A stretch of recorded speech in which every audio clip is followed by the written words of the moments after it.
High বন্ধুরা, welcome to my channel. বন্ধুরা দেখো আমি আজকের কি বানিয়েছি। আমি বানিয়েছি কাঁচা কলা দিয়ে চিকেন দিয়ে কোপ্তা কারি। আর তুমি দেখো দেখো বন্ধুরা, আজ আমি বানাবো এই 3টে কাঁচা কলা দিয়ে আর 3 পিস সলিড চিকেন দিয়ে একটা দারুণ রেসিপি। দেখো তোমরা ভিডিও স্কিপ করবে না। কাঁচা কলাগুলো আমার সিদ্ধ করা হয়ে গেছে। আর এখানে দেখো আমি আগে চিকেনটাকে পেস্ট করব, তারপরে কাঁচা কলাগুলো ছাড়িয়ে পেস্ট করব। বন্ধুরা চিকেন পেস্ট করা হয়ে গেছে। আমি কাঁচা কলার মধ্যে দিয়ে দেবো একটা পেঁয়াজ কুচি, এই 2 টুকরো আদা দেবো, এই 4-5টা রসুনের টুকরো। আমি এটা একসাথে পেস্ট করব। তো বন্ধুরা পেস্ট আমার হয়ে গেছে কাঁচা কলা। এবার এটাকে এর মধ্যে ঢেলে দেব। বন্ধুরা এর মধ্যে আমি একে একে মশলা দেবো। প্রথমে নুন, এইবারে দেবো একটু হলুদ গুঁড়ো, এবার দেবো 1/2 চামচ লঙ্কা গুঁড়ো, এবার দেবো 1 চামচ জিরে গুঁড়ো, এবার দেবো 1 চামচ গরম মশলার গুঁড়ো। এবার এটাকে ভালো করে মাখবো।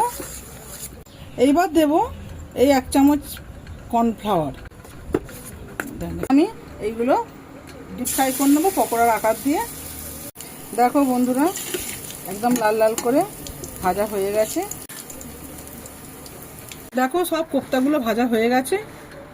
এবার এই তেলে আমি টুকরো করে রাখা আলুগুলো, বন্ধুরা এবার দিয়ে দেবো তেজপাতা। এর মধ্যে দিয়ে দিলাম পেঁয়াজটাকে ভালো করে লাল লাল করে ভেজে নিতে হবে। পেঁয়াজের মধ্যে দিয়ে দেবো পরিমাণ মতো নুন।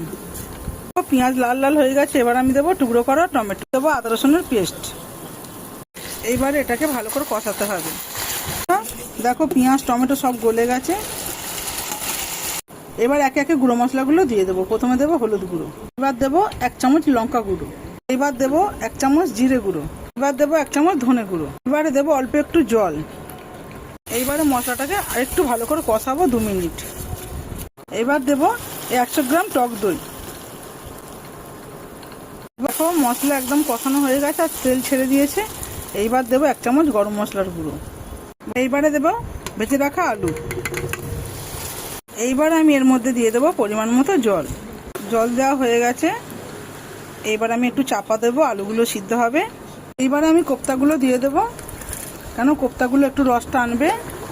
বন্ধুরা দেখতে কেমন লাগছে একটা লাইক যেন অবশ্যই হয়। আর যারা নতুন দেখছো অবশ্যই করে সাবস্ক্রাইব করবে। বন্ধুরা দেখো এইগুলো কোপ্তা, খেয়ে বলবো কেমন হয়েছে।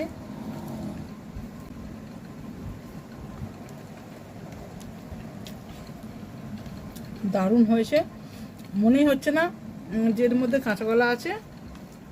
আর যাদের বাড়ির ছেলেরা বাচ্চারা কাঁচা কলা খায় না, তারা অবশ্যই এইভাবে একবার বানাবে। আর খেতে অসাধারণ হয়েছে। আর চ্যানেলটাকে অবশ্যই করে সাবস্ক্রাইব করবে।